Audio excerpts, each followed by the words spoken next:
Good morning, students. Today I am going to discuss the chapter number 5th. The name of the chapter is Rip Van Winkle. Firstly, we will discuss the summary of this chapter. In this chapter, the writer tells about Rip Van Winkle.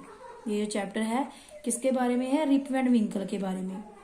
He lived in a small village. Everyone in the village liked him because he was a simple, good-natured and a kind neighbor and ready to help anyone. जो village के लोग होते हैं उसको like करते हैं. क्यों? क्योंकि वो सिंपल है और गुड नेचर्ड मतलब अच्छे स्वभाव वाला, काइंड नेबर दयालु पड़ोसी था और रेडी टू हेल्प एनीवन और सबकी वो हेल्प करने के लिए रेडी रहता था. Even the children of the village liked him. जो बच्चे थे उस विलेज के वो भी उसको लाइक करते थे. Rip Van Winkle played with them. He taught them to fly kites and shoot marbles. क्यों?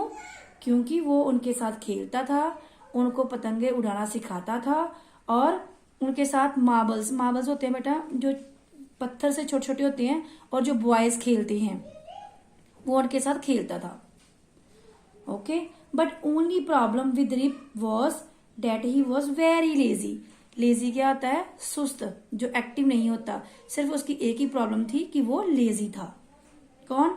Rib Van Winkle. He did not want to do any work. Rip Van Winkle always avoid work. हमेशा ही वो अपने जो काम है उसको ignore करता था हमेशा ही. वन डे क्या होता है? Rip Van Winkle walked on and at last he reached the highest part of the mountains with his dog named Wolf. एक दिन क्या होता है कि जो रिप वैन विंकल जाता है और कहाँ पहुंच जाता है? Highest part of the mountains के हाईएस्ट पार्ट में सबसे ऊपर पहुंच जाता है. किसके साथ आता है? वो अपने डॉग के साथ जिसका क्या नेम है? Wolf. Okay. He was late in the afternoon when he reached there. जब वो वहां पे पहुंचता है कौन? Rip Van Winkle. तो आफ्टरनून हो जाती है. It was soon evening and he realized it would be night by the time he reached his village. उसने क्या रियलाइज किया कि जल्दी ही शाम हो जाएगी और जब वो अपने वापस विलेज में जाएगा तो तब तक रात हो जाएगी. अब वो इतना सोच ही रहा होता है.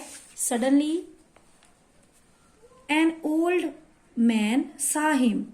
अचानक क्या था कि बूढ़ा आदमी जो ये वाला उसको क्या देखता है. And he asked for help from Rip Van Winkle. वो रिप वैन विंकल को हेल्प के लिए पूछता है. Rip hurried to help the stranger. Stranger होता अजनबी. To carry the barrel. Rip Van Winkle जो होता है जल्दी से हेल्प के लिए रेडी हो जाता है. स्ट्रेंजर मैंने आपको बताया अजनबी की. अब अजनबी की to carry the barrel. Barrel बेटा होता है ये वुडन कंटेनर, उसको उठाने में. क्यों? क्योंकि वो बूढ़ा आदमी इस बैरल को उठा नहीं सकता, इसलिए वो हेल्प के लिए किसको कहता है? रिप वैन विंकल को. और रिप वैन विंकल उसकी हेल्प के लिए रेडी हो जाता है. Together they reached a place where there were some more odd looking man playing nine pins. 9 pins क्या होती हैं?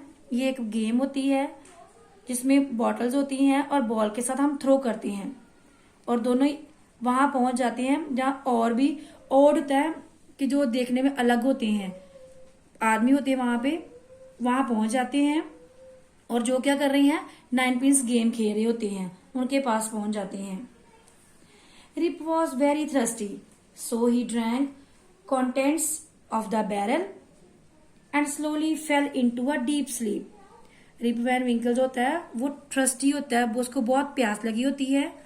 वो बैरल से कंटेंट्स होता है बेटा कोई लिक्विड थिंग, बैरल से वो लिक्विड थिंग पीता है एंड वहीं पे लेट जाता है सोने के लिए. डीप गाड़ी डूंगी जो नींद होती है ना उसमें वो लेट जाता है, deep sleep. Okay. On waking up it was a bright sunny morning. जब वो उठता है तो ब्राइट सनी मॉर्निंग पूरी सुबह हुई होती है. He found that he was at the place where he had first met the old man. वो अपने आप को कहाँ पाता है कि जहां पे फर्स्ट टाइम वो बूढ़े आदमी को मिलता है, वो वहां पे पहुंच जाता है। ही रब्ड हिज आईज। रब्ड होता बेटा मलना, जैसे सुबह सुबह हम उठते हैं तो अपनी आईज को मलते हैं ना, ऐसे अपनी आईज को रब करता है। And looked around for Wolf, और इधर उधर देखता है किसके लिए, अपने डॉग के लिए, वुल्फ के लिए। But his dog was nowhere, उसका डॉग उसको कहीं नहीं दिखाई देता। After that he began to descend the mountain to go back to his village. फिर वो क्या करता है, वो माउंटेन से नीचे आ जाता है, डिसेंड होता है नीचे आना माउंटेन से, और कहाँ वापस आता है, अपने विलेज में। As he near the village he met a number of people but he didn't know any of them. जैसे ही वो विलेज के पास पहुंचता है, बहुत सारे लोगों को वो मिलता है, लेकिन कोई भी उसको जानता नहीं है, ना ही वो किसी को जानता है। The villager said, who is this man? And the other said, look at his long white beard and his wrinkled face. बेटा बियर्ड होती है ये वाली दाढ़ी, दाढ़ी को हम बोलते हैं बियर्ड, और रिंकल्ड होते हैं झुर्रियां। आप देखते हो जैसे ओल्ड पर्सन होते हैं, उनके चेहरे पे झुर्रियां पड़ी होती है ना, उसको हम बोलते हैं रिंकल्ड। जो एक विलेजर होता है वो कहता है कि ये आदमी कौन है, और दूसरा कहता है इसकी देखो कितनी बड़ी बड़ी ये व्हाइट कलर की बियर्ड है, दाढ़ी है, और इसके चेहरे पे भी क्या है, झुर्रियां पड़ी हुई हैं। At that time an old women came, looked at his face for a moment. इतने में एक जो लेडीज होती है वो आती है और उसके चेहरे को कुछ टाइम के लिए देखती है। किसके चेहरे को? रिप एंड विंकल के। After that she exclaimed, exclaimed होता बेटा कुछ कहती है इमोशन के साथ। क्या कहती है वो? It is Rip and Winkle, welcome home again. ये तो रिप एंड विंकल है। Where have you been these 20 long years.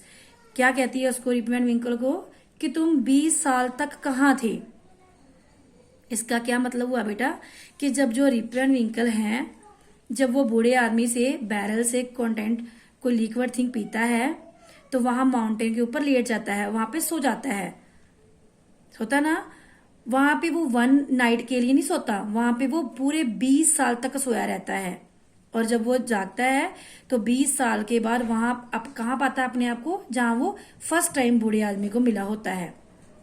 आप देख रहे हो कि 20 साल पहले जो रिप एंड विंकल है कितना यंग था, और जब वो वापस 20 साल के बाद अपने विलेज में आता है तो वो कितना बूढ़ा दिखाई दे रहा है। यस और नो? 20 साल के बाद उसको बूढ़ा हो जाता है, और ना ही वो विलेजर्स को पहचानता है और ना ही विलेजर उनको पहचानते हैं, सिवाय एक बूढ़ी औरत के जो कि उसकी नेबर होती है। Okay, thank you, see you tomorrow बेटा।